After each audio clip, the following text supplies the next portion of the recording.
They leaked stories. Let's say that was the truth.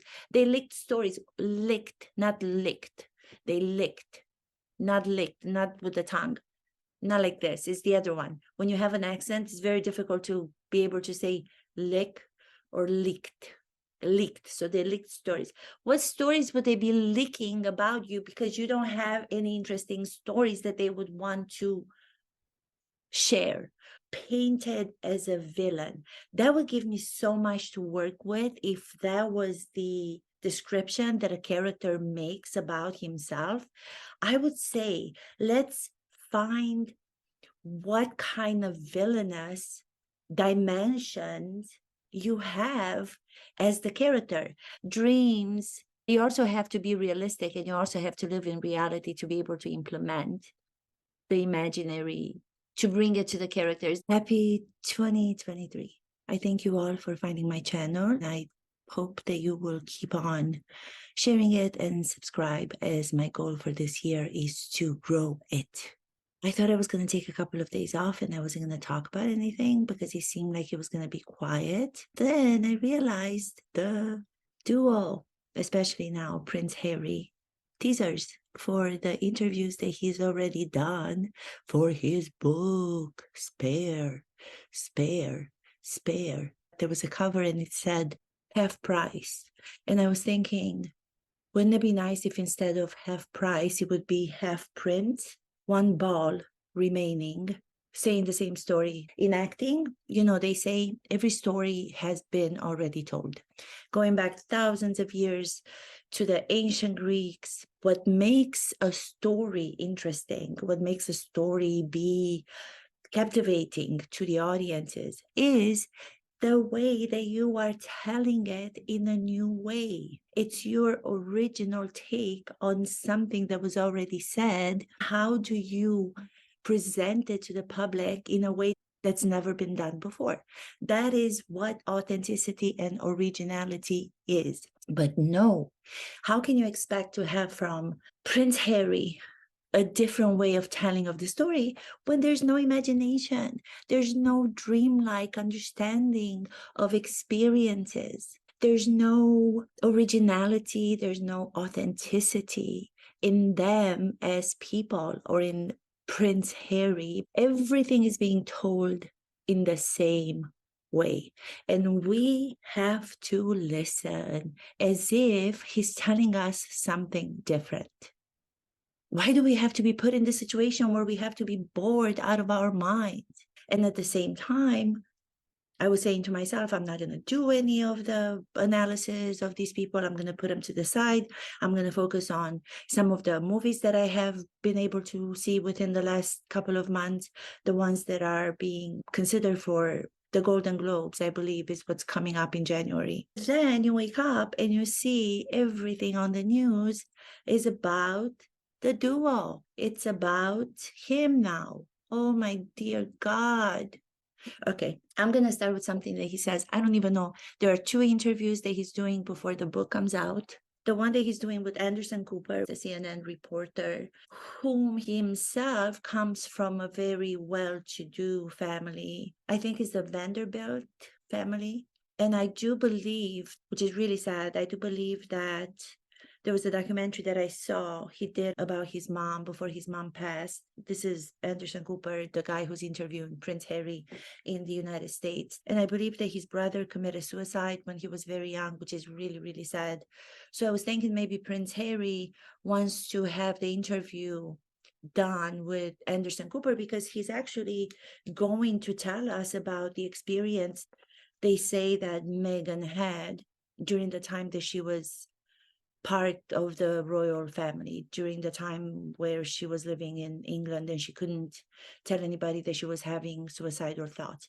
So I don't know if that's going to be the case. I don't know, because the full interview is going to be happening on Sunday on 60 Minutes. So if they go into that in details and if they tell us about who the people were that they've asked for help and they weren't there to help them, okay, that would be something maybe that would, in a way, help people, because there's so many people. I talk about it in one of my previous videos. I went through a difficult period in my life and I didn't have all of the options these people have. You know, I had to deal with it, having to figure out my way through it with the help of my father, and then trying to find a professional, having to take into consideration, do I have my medical insurance that's going to cover it? I didn't have the millions of dollars where I could just call anybody and say, oh, can I come and talk to you for a session?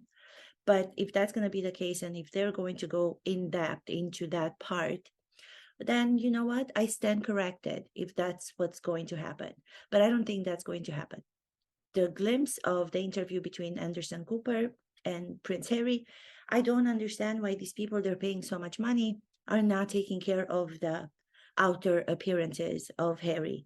If he were a character, I'm not a costume designer, but I would be able to suggest to him or to his assistant to figure out a way of presenting him in a way that he doesn't look exactly the same as Anderson Cooper, or Anderson Cooper, who's been doing this for so long. They're dressed exactly the same with different colors of sweaters. So they have the button-up shirt, which doesn't button all the way up there's one remaining button that's left open, but then they both have the sweater that comes over it.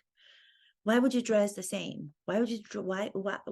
I mean, these are like such simple things. If you want to come out, beginning with the outer appearances that you would consider in a production with the characters, you know, the costume and the costume designers are important because that's the first glimpse that you have of the character in the movie or on the stage. It's the appearance, right? They're not doing that. So they're dressed the same, they're sitting across from each other. And then Prince Harry with Anderson Cooper's interview, he goes on to say they painted again, the institution, the family, the institution. He uses the language of the institution. He doesn't want to say family because if you say family, it's going to take away from the story that he doesn't have. So because he doesn't have a story to tell, because the same thing is being repeated without any kind of presentation that's going to reveal a different way of presenting the story, he focuses on words that are going to reach people and they are going to emotionally affect people watching. He was painted, I'm paraphrasing, I don't know exactly, as the villain. I was painted as the villain.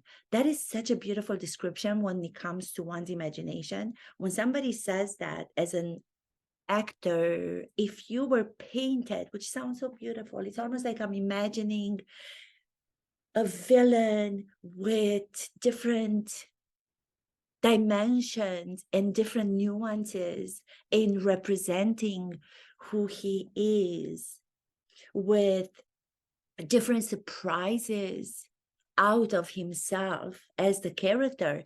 That would be a new way of telling the story. And if I were to see Prince Harry show us the villainous side in himself, I would be a little bit interested, right? Because it would be something different than the same narrative where he says that he was painted. He just says, yeah, I was painted as a villain. And then he stays static. He stays without movement in the chair. He does exactly the same thing. He wants the audience to be convinced of the words. The audience is not convinced of characters' words. The audience is going to be convinced of their actions. That's why there's act, to do, to act, to have experiences. That's why my channel is called The Art of Experiencing, because it requires for characters to experience, to be, to live in different situations, in different scenarios. He doesn't do anything different. He's asking of us, the people watching again, I don't know for how much longer, because this is starting to get to be so ridiculous. I was hoping that I was going to be able to get away and not talk about them anymore, but you just can't, because everything they come up with is so absurd and it's so, it makes me want to scream. So he says the same thing. I'm painted, or we were painted as villains. They cannot even be in practice showing us what the villainous part of who they are is. We would be a little bit interested, because that would mean that they are kind of saying, you know what, we're not perfect. We're not perfect. We might consider the royal family, the institution, the firm to be the monsters that are chasing us, and we have to run to freedom. We have to run to freedom. But at the same time, we are not perfect people. We are not perfect characters. Here's what we did wrong. Here are my actions and why they are maybe painting me or painting us, myself and my wife, to be the villains. That would be exciting, you know? It would be something new. Use your imagination. Use the words and the phrases that you are attaching yourselves to, which you think are going to give us punches into the gut because they're going to be so revelatory. Use them and produce actions. Do something villainous. Accept that which you say others are saying about you, painting us as the villains. They're not painting you as the villains because you haven't showed us that part in you even, which will make you a little bit more interesting.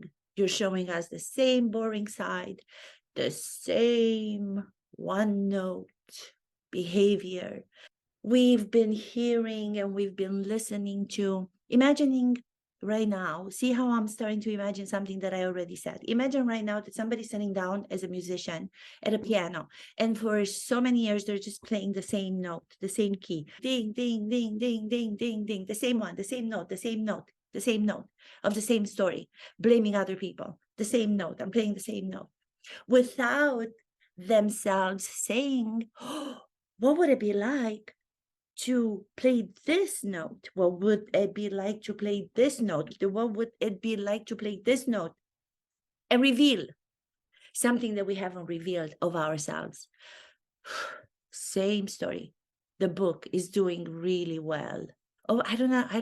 I'm not going to buy the book. There's no way that I want to. There's no way that I'm going to pay attention. I'm just going to wait for everybody else to read it, because why would I want to see the same story being told the same way? Why?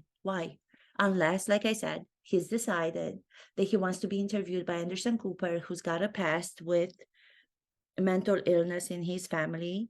So unless he goes into something that he's going to expose about what happened with the period of time that MEGHAN was feeling without any kind of help from the firm, the institution, where she needed that help, which already doesn't make sense from saying that, because she would have had all these A-listers that I talk about. She would have had her mom. She would have had all these people who applaud her now as the Duchess to have supported her.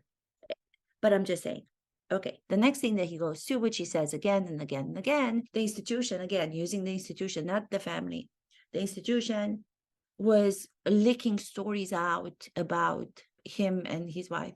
If that is the worst thing that can happen to you, let's just say that was a fact. Let's just say that was the truth, which it has proven that it's not, but he goes with he says the same lie over and over. But let's just say that was the truth. They're leaking stories about you, but then you can't do anything about it because they won't allow you. Show us how. Give us the actions. Implement, put into action that what you are saying. Use your imagination and come up with something that's going to show us the villains are the royal family. If you had yourself as the main character in this interview, because now you're the main character in going out and trying to sell the book, good for you. Then you have the other villains, then you will have a story that's going to be interesting. Because if you have someone to fight against without just talking about fighting against somebody, without having any kind of actions to prove that's what's happening, is just a simple narration. It's as if somebody was reading a book at home, and we wouldn't need actors to portray the story because we can just sit at home and read the book or read the script. Why would we want actors to be in movies and portray characters based on real stories if we already can read the script?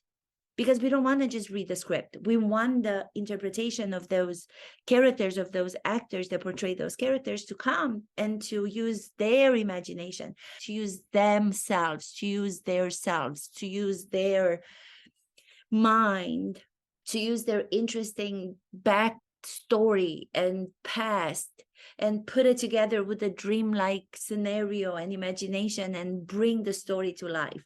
If you're going to be trying to convince us in a reading of they are the villains, and they have done this, which is the worst thing they have done. Even if that was the case, you should be thankful they did it, because that would mean they thought that your stories would be captivating, and they're not. So this villainous word that you put into your trailer of your interview from the beginning, which you think is going to bring audiences because it is emotional, it will reveal to people there was so much wrong that was being done. So when you use I was made to be the villain when they were the villains, or I and Meghan were painted to be the villains, there's no villainous active documentation or behavior in you two or in them. So it loses its meaning, because if you don't put something in action, it just remains like a reading of something that's of no interest to anybody, especially having talked about it for so long, not having the creativity to be able to come up with a different way of telling the story. Going back to what I said in the beginning, if you're going to tell a story which is the same, it doesn't matter that you're a royal, it doesn't matter you're a prince, it doesn't matter you're a B-list actress, we're going to need to have a new telling of the story, a new version in the way that you present the story for it to be interesting, because that's what interesting creative people do. They're not telling different stories, they're telling the same story, but they're telling it in a new way. So it captivates us as the audience to watch it as if we've never seen it before, even though it has to do with the same thing that it's already been done. Villain, why do you keep beating the same damn thing over and over again? I don't know the expression. Okay. The other phrase he uses with Anderson Cooper is silence is betrayal. Silence is betrayal. I'm sure it was Meghan who put it into his head, because she, as a character, thinks that she is so interesting when she is even less interesting than he is. Really, if you were to do a comparison between the two of them, which one is less interesting? It's hard to say, because that's how they came together, trying to get the spark between the two of them that's going to ignite some kind of interesting dynamic activity between the two of them, because by themselves individually they have nothing. They're so boring. So when he says silence is betrayal, again, he's trying to come up with these very in-depth phrases that he's going to throw at us, at the audience, to use on the side of the royal family, to say they're bad people. They're bad people because their silence is betrayal. No, silence is not betrayal. As characters, so many times when I'm working with actors, working on different characters, the lines sometimes will take away from the power. Sometimes if you are giving yourself as the actor, as the character, to be pausing for a long duration of time, it will be so much more powerful than any dialogue that you can think of. No matter what the dialogue was written to be, no matter how powerful the dialogue was. These people, and especially Prince Harry, doesn't even have a dialogue, because he never talks to anybody. He never talks to anybody where he will give a pause for him to be silenced. Maybe you should take that example, take that silence, and see what would happen. Because I think the audiences, again, would go back to maybe appreciate that you're showing a different part of yourself as a character. You're telling a story in a little bit of a different way than you have so far. And you would be given more attention and not be looked at to be saying the same thing in the same way and to remain at the same boring status. Silence is betrayal. Silence is not betrayal. Silence means you have confidence in yourself as a human being, as a character. You know what the other character is going on about. Doesn't even matter.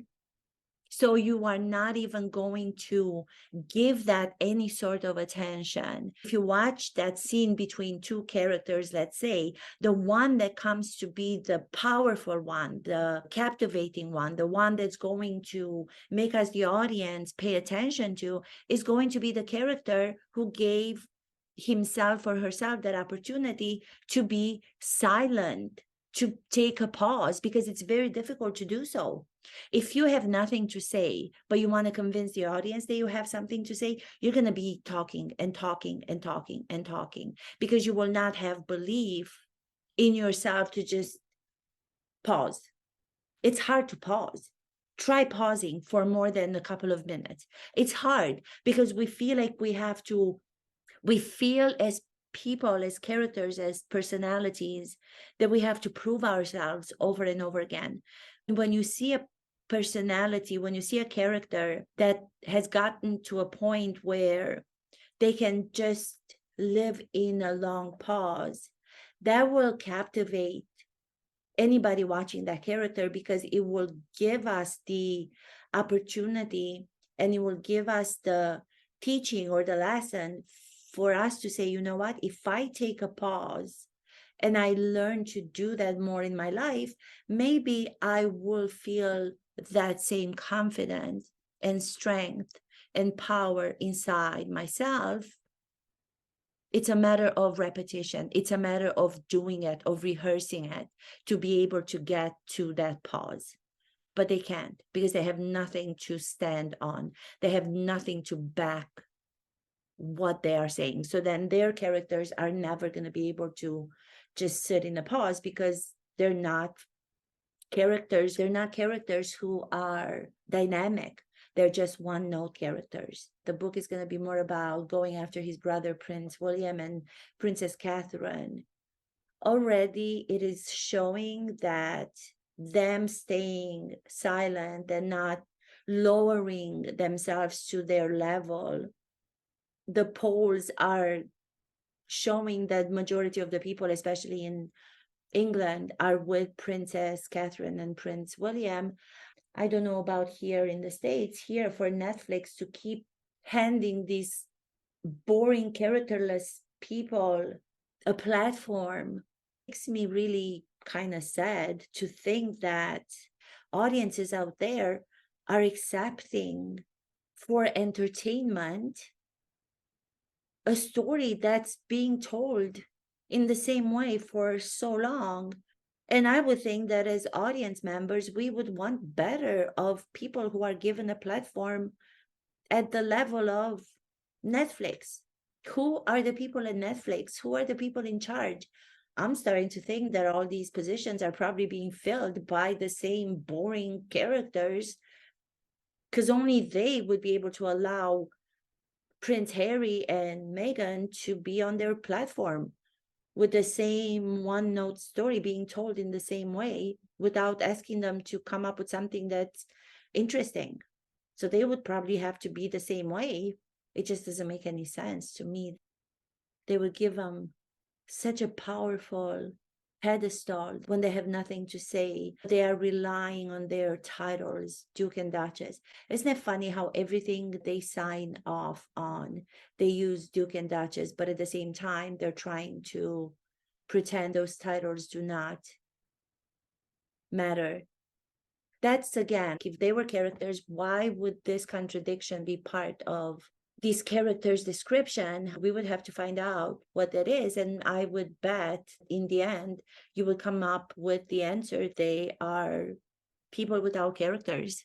I don't think that you can find a character in acting, let's say, with all of the descriptions and all of the non-actions. They're only talk. They're not doing anything in practice. They're just theory. Theory is so boring, and everybody can talk, but very few people can do.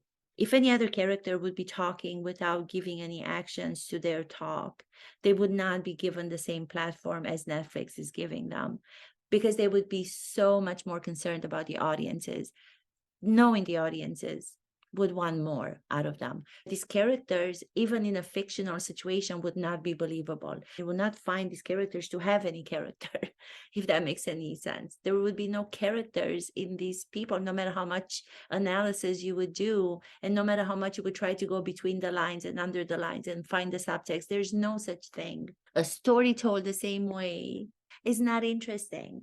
It's just going with the same thing, going with the same thing. Going with the same thing, going with the same thing. I hope we would wake up and just put them to the side. Oh my goodness. And now they're talking about there's going to be the possibility of Meghan coming up with her memoir. So we're not going to be getting over these two. It's going to be on and on and on and on. They're just signing Duke and Duchess, and then they put themselves in a documentary, Live to Lead, with other global leaders. As an audience member, I don't even want to watch that. Live to Lead, to do the narration, to stand, to sit. It's just taken away from the power of those other leaders, alive and dead. Why would anybody want to associate a story with the likes of these two, who have no way of telling a story other than contradictions? That means the characters have no characters. Characterless characters. That's what I'm going to call this. Exactly. How much longer are we going to put up with this? I think until we are going to become so fed up with everything they're telling us in the same way, and we stop watching or stop being interested in it, they're going to keep going with the same one telling of a story in the same boring, without any kind of imaginative way of doing it differently. It's going to be left up to us, the audience, to be able to get to that smarter part of our brain and say, it's about time to stop, because if not, they're going to keep on going.